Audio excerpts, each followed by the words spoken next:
Welcome back to our season debut of KnightTime. I can't believe it is already season 3. My name is Camden Mowery, and today, live from the studio, we are discussing UCF women's soccer, UCF volleyball, and of course, the live UCF football game against South Carolina State tonight. Stay tuned because the season premiere of KnightTime starts right now.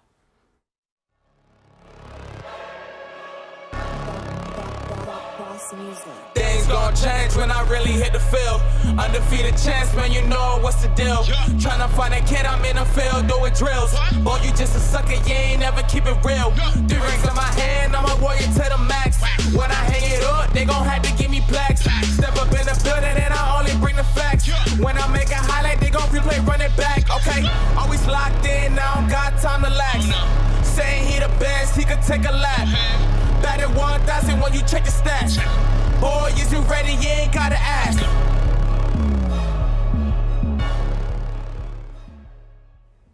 All right, welcome back. I'm excited to be here. The first order of business that we need to take care of, as you all probably know, Taylor Anderson moved on from college to bigger and better things, and she is working for ESPN right now. So who takes that role? None other than the qualified, well-deserved Emily Aaron. Emily, it's good to have you here. I'm excited to have you. Go ahead. What do you think? I am beyond excited to be on KnightTime. I'm so excited to co-host with you, Camden. I am just so excited to get this year started. So let's hit it off. We're excited to have you here. We got a little bit of a new sort of way that we're going to run this show this semester. Now, before we even get into any of this, I have to say we are here joined by Hannah Jo Groves as well, the host of Main Show. Hannah Jo, how are you doing today? I'm doing great. I'm super excited to be here for you guys' first show, Emily's first show as the host.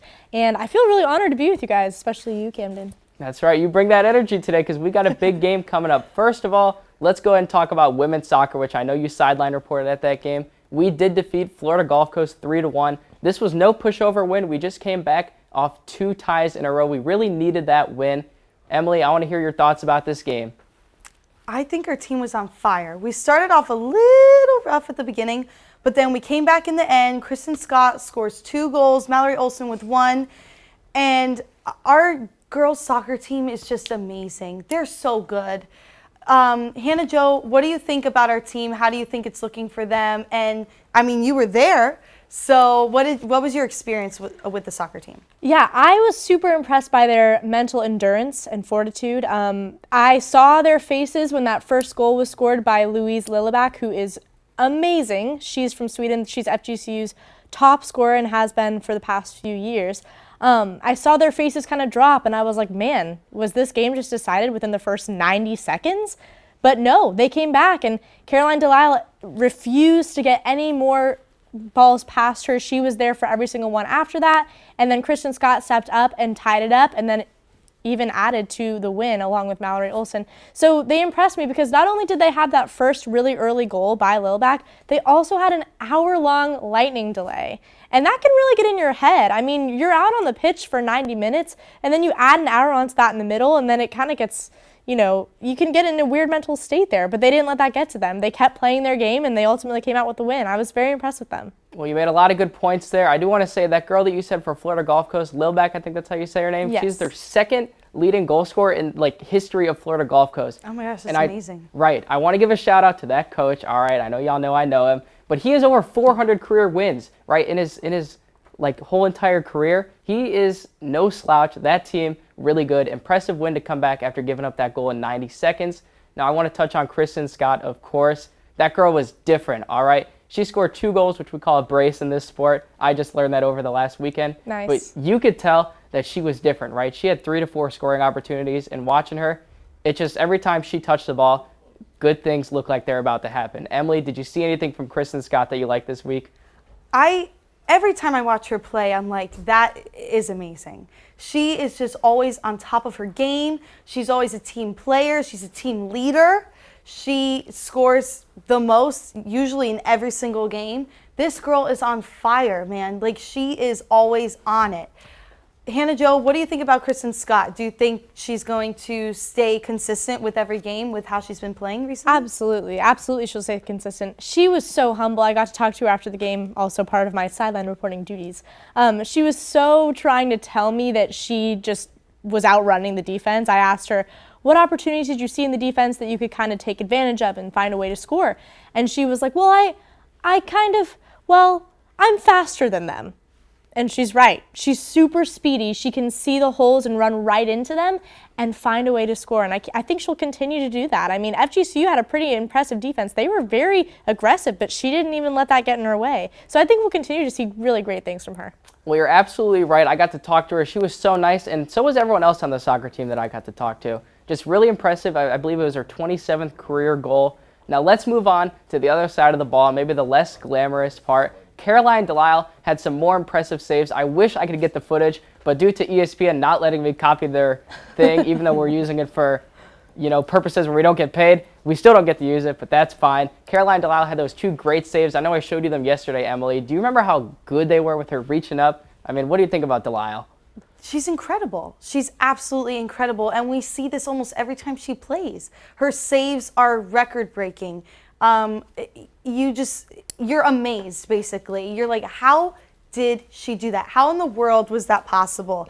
If I was in the stands watching her with these saves from this previous game, my jaw would be to the floor because she just jumps mid-air. It's incredible. It truly is. It's amazing. She's extremely good at what she does. It's really impressive. Right. Hannah Jo, do you have anything you want to say about Delisle? She's so impressive to me how she's so quick and can also kind of slow things down in her mind, see where the ball is going to go and be there. She sees it in slow motion, but then she gets there quickly. That's kind of what I see. And from what I've talked to her about, what really motivates her is actually UCF's great reputation and legacy of excellence in goalkeeping. And she wants to contribute to that, and I think she definitely has. She won preseason goalkeeper in American Athletic Conference for the 2nd consecutive year this year. So she continues to impress, and she's a great leader. I mean, you talked about how nice she is, Camden. The whole team is really super nice and great to talk to. But she's a great leader for this team, and she is super vocal from the box.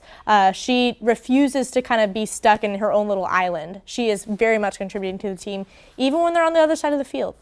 Well, she was grabbing every ball that came to her, and I'll tell you, she did win Goalkeeper of the Week last week for the AAC, so that was very impressive. Now, moving on to the next topic, UCF does go and take on North Florida tonight, actually, at 7 o'clock. We're going to wish those girls luck as they go take on UNF. Emily, what do you think about that game tonight? I'm hoping for the best. I think we're going to do great, just like we have been doing. And I'm excited to see how it goes. I don't really know how North Florida is, but I guess we're going to find out tonight. Right, and Hannah Jo, they do play Ole Miss on Sunday without Coach Tiff as she is off with the women's national team. Do you think this team is going to be okay without her? I think they will. I think the sign of a good leader is someone who can leave their post and their team still does a great job. I think Coach Tiff is that great leader. I think this team will do good. All right, now before commercial break, the new thing that we're going to be adding is my Nightlight of the Week. Now, can you try to guess who it is in the comments? She had 2 goals this last week against Florida Gulf Coast. She won the Golden Boot back in high school. And we'll have that answer for you when we come back from break. Stay tuned. I'm going with Cowboys versus Giants. Why? Because I am a New York Giants fan, and I want my first pick of the week to be my team. I see an upset for the New York Giants this Sunday. Bet your entire savings, and I'm telling you right now, they're gonna win. I don't care what you say. It's gonna happen.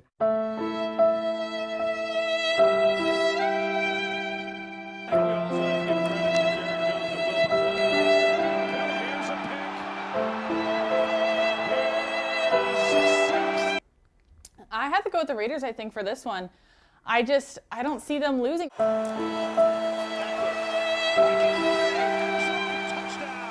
Welcome back. It is now time for our primetime picks of the week, the best segment. I'm currently doing awful, standing at 16-10, Oklahoma State and Texas. I'm going Texas 35-27.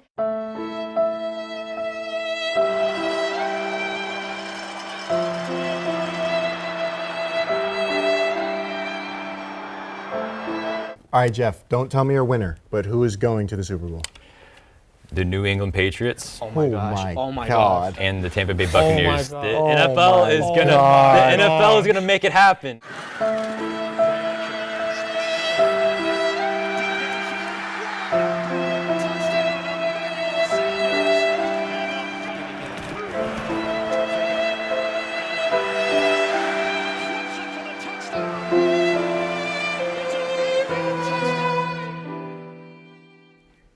All right, welcome back to our second segment of the new season premiere of Nighttime. When we left off, we were talking about my nightlight. She has 60 games started. She has 6 game winners, I believe the number was. And of course, she won that golden boot in high school. Her name, the one and only Kristen Scott. All right, getting to watch her in person. I mentioned already, she is different. I can't wait to go to these women's soccer games and get to cheer that team on because they are fantastic to watch. They were ranked. And just Kristen Scott, she is blowing my mind with the way she's playing right now. Still, I am joined by Emily, Aaron, and Hannah Jo, where we're going to dive right into UCF volleyball. We open that season against Syracuse September 2nd. But before that, I want to ask Hannah Jo first. We are hosting this tournament with Syracuse, Kansas State, and I believe North Florida is the other team. What does this mean to our school? We're moving to the Big 12. We're hosting a tournament, and we even had a regional for women's softball last year. What does this mean that we're starting to get this publicity and we're hosting our own tournament? Well, it's exactly that, Camden. I mean, they've been super dominant in this conference for the past few years in American Athletic. I think they want to go out with a bang here. They want to show that, yeah, we deserve to be in the Big 12. We deserve to be playing these bigger teams because we are really freaking good at volleyball, and we have been for a while now. So I think us hosting this tournament is showing kind of our dominance, and I really hope that we can kind of live up to it with the way that we play. Absolutely. Emily, do you want to add anything about us hosting a volleyball tournament this coming weekend? I just think it shows where UCF lies now in the sports world, especially with our women's volleyball team and all of our women's sports. We're really seeing the representation, and UCF is climbing their way up to the tippy top, and I am looking forward to it. I'm very excited for this. Well, you're absolutely right. This is kind of a new sport for me to venture into, volleyball. I wish I followed it more, so I'm getting into it now. We open up this season against Syracuse, like I mentioned, I believe, tomorrow night at 7 o'clock. Hannah Jo, how are we going to do against Syracuse this weekend? Well, we've got a few familiar faces, as you know, including, let me get her name so I get it right. It is McKenna Melville. And of course, we've also got Amber Olsen and Claudia Dillon. And those are some familiar faces. We've got a setter in there, and Amber Olsen, junior middle, and Claudia Dillon, and of course, outside hitter. So our attack has got to be on point, and McKenna Melville will definitely help with that. Our defense has got to be good too. So those blocks need to be there. The timing needs to be right. And then if they're not, that's when the defensive specialists come in. And Camden, I don't know if you know this, but I used to play volleyball, and I was a defensive specialist and a libero. Wow. And basically, the reason I was back there is because, I don't know if the people at home know this, but I am 5 foot flat. if that. And even shorter when I was playing volleyball. Right. And so those girls got to be quick. They got to see the ball, kind of like we were talking about with Caroline Delisle. They got to see it in slow motion, but get there as quickly as possible and see where that attack is heading. If it goes over the block, if it gets tipped by the block and kind of slows it down, that's amazing, but they need to be there. So everything needs to be on point. The communication needs to be there. They need to be able to forget about any mistakes that they make early on. Just keep going and keep encouraging each other. And I think that we'll continue to dominate as we have in years past. Well, let's not overstate that height. 5 foot in heels, maybe 4'9" on a good day. Come Emily, on. I know you got some numbers about Syracuse you want to bring up. Let me hear them. I know you've done your research. Yes, I have. Well, we've never played Syracuse in volleyball, but Syracuse is ranked at 42.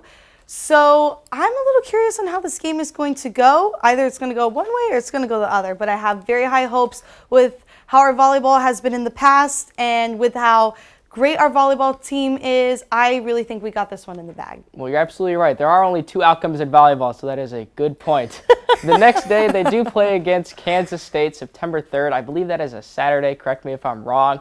Now, Kansas State, we have played against Kansas State. We did lose 3-0, but it was 8 years ago, so it's probably not that big of a thing to worry about. Hannah Jo, that game against Kansas State, do you think we're going to be okay?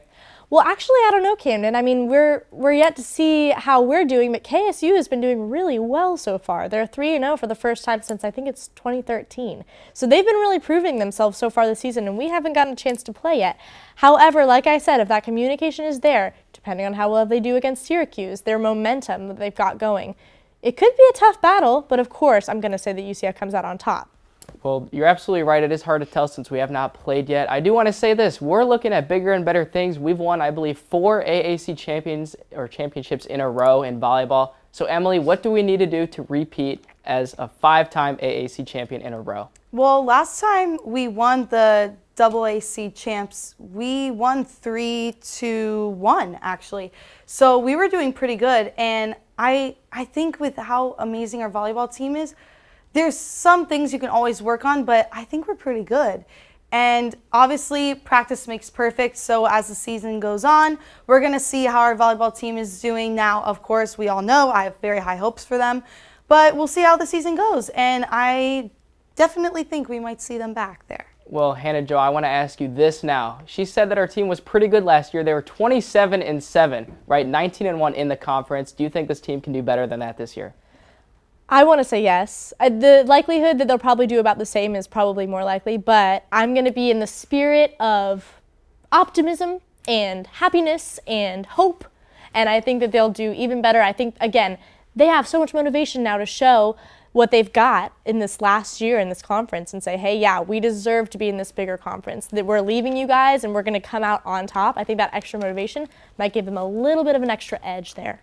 Well, you're right. Luckily, we do have McKenna Melville back. But now, Emily, let's go ahead and get to your nightlight. So this is my nightlight player. Right before we go to commercial, she is one of the most amazing players on the team, in my opinion. She scored one of the goals last game and is just on fire. As soon as we get back, you'll know who the nightlight player is. Cowboys versus Giants. Why? Because I am a New York Giants fan and I want my first pick of the week to be my team. I see an upset for the New York Giants this Sunday. Bet your entire savings, and I'm telling you right now, they're gonna win. I don't care what you say. It's gonna happen.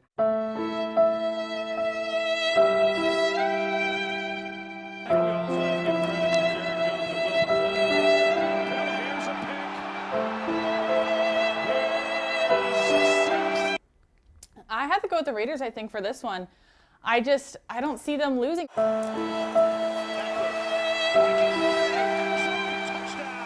Welcome back. It is now time for our primetime picks of the week, the best segment. I'm currently doing awful, standing at 16-10, Oklahoma State and Texas. I'm going Texas 35-27.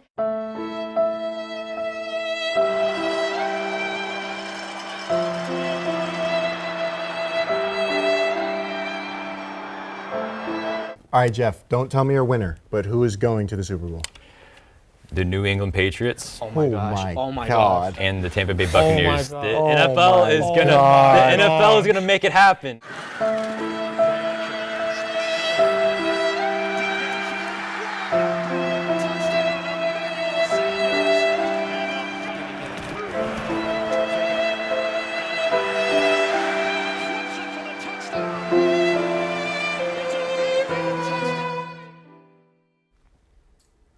All right, welcome back, everyone. And now we're going to figure out who my nightlight player is. Well, she scored a goal out of 3 total last game. Who do you think it is? Well, it's Mallory Olson. She played 148 minutes total for the team, scoring 2 goals total this season. In 2021, she earned a AAC Offensive Player of the Week honors. And before her transfer to UCF, she was one of 2 freshmen to see action in all 18 matches for the Miami Hurricanes. In every game she's played so far, she has scored a goal. She is on fire and unbelievable, but let's get into football. Welcome, John Alfano. Thank you for joining us today. How are you doing today? Really stressed out, to be honest, but being on this show is better. I became kind of a regular last year, so here I am again. We're so excited to have you. John, you might be our dedicated softball guy, but I guess you also know what a football is too, right? Yeah, I have kind of an idea, just a bit. Kind of throw it forward. All right. Yeah. John, I love having you on the show because I feel like we get along well. We got a lot to talk about this segment, so let's get into it. UCF takes on South Carolina State tonight. We are excited. I got the jersey on.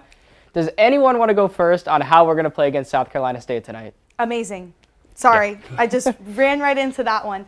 Amazing. We're going to play amazing. Last time we played them was 2018, and let me tell you, we won 38-0. Okay. So chances of having a great outcome this game, very, very high.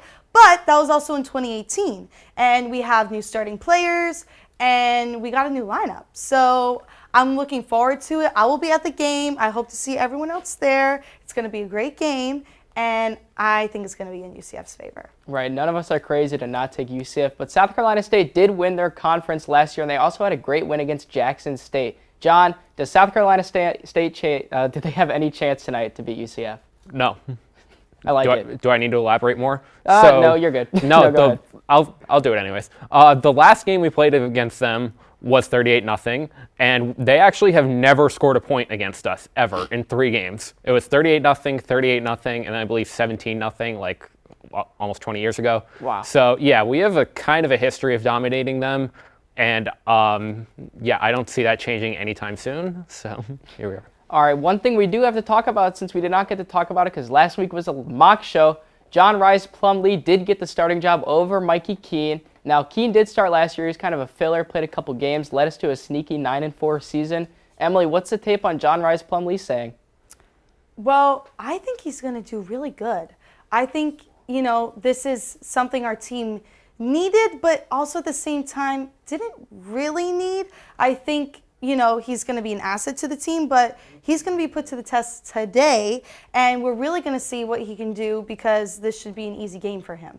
So I want to see if he's a team player, if he has the confidence that we need in our quarterback. I'm really, really, really excited to watch him play and see what he can do.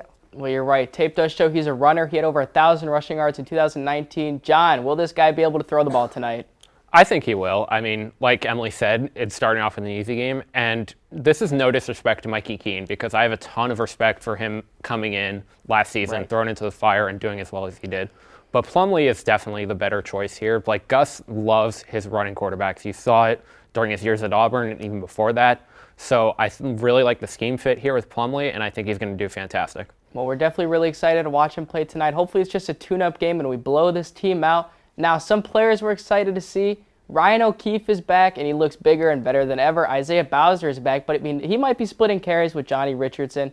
And now we do have some transfers from Auburn, I believe. Kobe Hudson coming over. So we got some exciting players to look at, don't we, Emily? New roster. Yes, I'm very excited. You already just mentioned him. I'm really excited to watch Kobe Hudson. He was transferred from Auburn. He's our newest wide receiver. Last year, he had 4 total touchdowns and 650 receiving yards. So, stats are looking pretty good, but I want to see how he plays with our team. And I am really looking forward to seeing him play this year. Now, we did get 2 4-star wide receivers and a 4-star defensive lineman in that transfer portal. I forget the guy's name from Alabama. But, John, we might have won this whole transfer thing. We lost Dylan Gabriel, we lost Jay Flash, but overall, I think this roster looks better than it did last year. Would you agree? Yeah, well, lucky for you, I actually do know that guy's name from Alabama. It's Javon Baker, and he is the guy I'm excited to watch this season. He only had about 7 catches for about 100 yards and I think 1 touchdown last year at the Tide. But, I mean, it was Alabama. They're constantly stacked with receivers. So he was a 4-star recruit coming out of high school. I'm really excited to see what he does with the Knights because he's a wide receiver 1 right now, so he's going to have a great role with the team. Right, now you say wide receiver 1. We still got Ryan O'Keefe, and I believe Kobe Hudson's going to be good in a couple other guys. First-string wide receiver, but I guess 3rd. On Alabama, he's probably the 6th string. All those guys are going pro, aren't they? Yep. All right, so conference, it's a little bit weaker than it was last year, I'll have to say, right? Cincinnati, they're not rebuilding entirely, but they lost a lot of talent on the team. Now, we went 9-4 last year. Cincinnati and Houston are probably the 2 biggest threats to us. But Emily, do you see this team coming out and winning the AAC this year? I don't know because we just got a bunch of new players. So we don't know how they play with our team. So I think as time goes on and we see a few more games, then maybe I can tell you a yes or no answer. But right now is a big fat question mark because we don't know how this team's, how they're going to play together, our leaders, and the chemistry of all the players on the field. So I'm excited to see how the season's going to go. But if I know that they're going to go back there, I don't know. Now, I saw that we were ranked 58th in explosiveness last year, and that's something that UCF definitely looks for. We're looking for those big plays down the field. We're an exciting school. Now, I looked through the schedule last night, and our 3 toughest games against SMU, Cincinnati, and the revenge game against Louisville are all at home. John, do you think that helps us? I mean, it definitely does, but how many of these games are we realistically going to win against those tough teams? I think we have at least a good shot in all three of them. I'm not saying we're going to win all three of them, but I think winning at least 2 is reasonable. Right. So, I mean, if you do that, then you go 11-1. I'm pretty sure every Knights fan on the planet would be happy with that. Right, 11-1, maybe going to a conference championship, probably playing against Houston. I'm excited for it. Let's get into our top 4 predictions. Emily, do you want to start or should I start first? I would like to start. You got a bold one, so go ahead. I have a very bold one, and it's actually my number 1 pick. And that will be Oregon. Everyone, take it in. Take it in. Stop laughing, Camden. I can see you at the corner of my eye. Enough. Oregon is at number 1. Number 2, Notre Dame. Okay? Everyone, take it in. Number 3, Bama, Alabama. Right? Everyone, okay. thank you. And then number 4, we have Baylor. Now, you're going to look at my list and you're going to laugh, but, watch when I'm right. Right. Last year we had, Cincinnati and Michigan making it when nobody thought they would. Very interesting top 4. I'll go ahead and go next. You can call me a little bit more of a standard guy. I went Bama number 1. I went Ohio State number 2. I went Utah number 3. And I went Oklahoma State number 4. I really don't know who. I don't want to put 2 SEC teams in there, but so I just gave Oklahoma State that top 4. John, I know we're very similar, and I feel like we can agree on most things. So what's your top 4? Yeah, so if you know me, then you know I'm very cynical about the college football landscape as a whole, about the same teams winning it, but it's so hard to predict against it. So my top 4 is Ohio State 1, Bama 2, Clemson 3, and Utah 4. Just, wanted to throw a little bit of fun into there, and I think Utah would be a decent team to do it. They have the potential. Right, Utah is a fun pick. Now, none of us have Georgia in it, but before we even talk about that, I do want to say we have a special video to play, so please, y'all in the control room, go ahead and play it.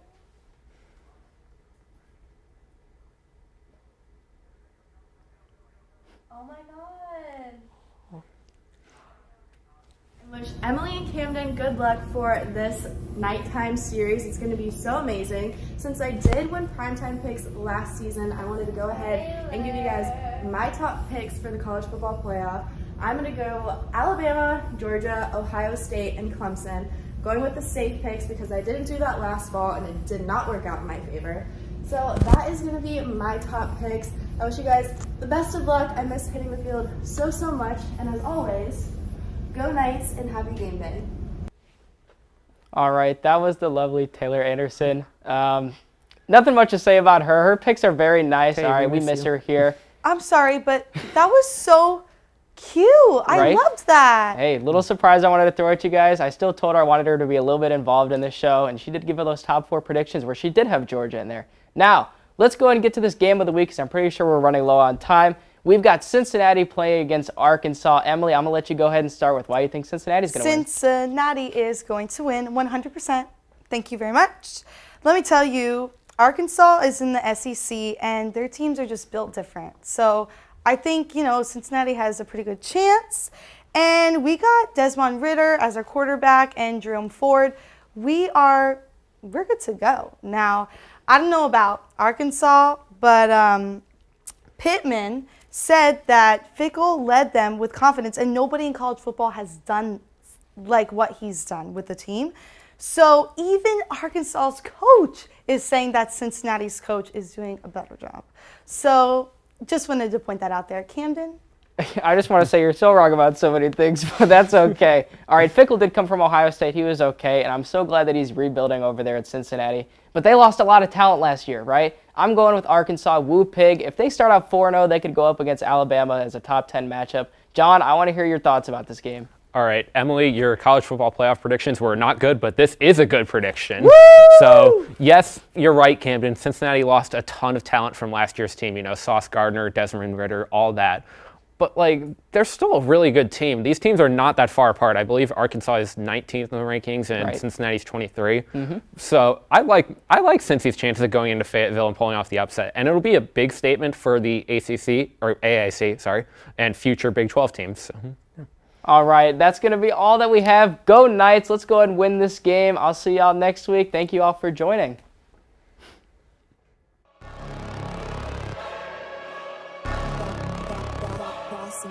Things gon' change when I really hit the field. Undefeated champs, man, you know what's the deal. Tryna find a kid, I'm in the field doing drills. Boy, you just a sucker, you ain't never keep it real. 3 rings in my hand, I'm a warrior to the max. When I hang it up, they gon' have to give me plaques. Step up in the building and I only bring the facts. When I make a highlight, they gon' replay, run it back. Okay, always locked in, now I don't got time to lax. Saying he the best, he could take a lap.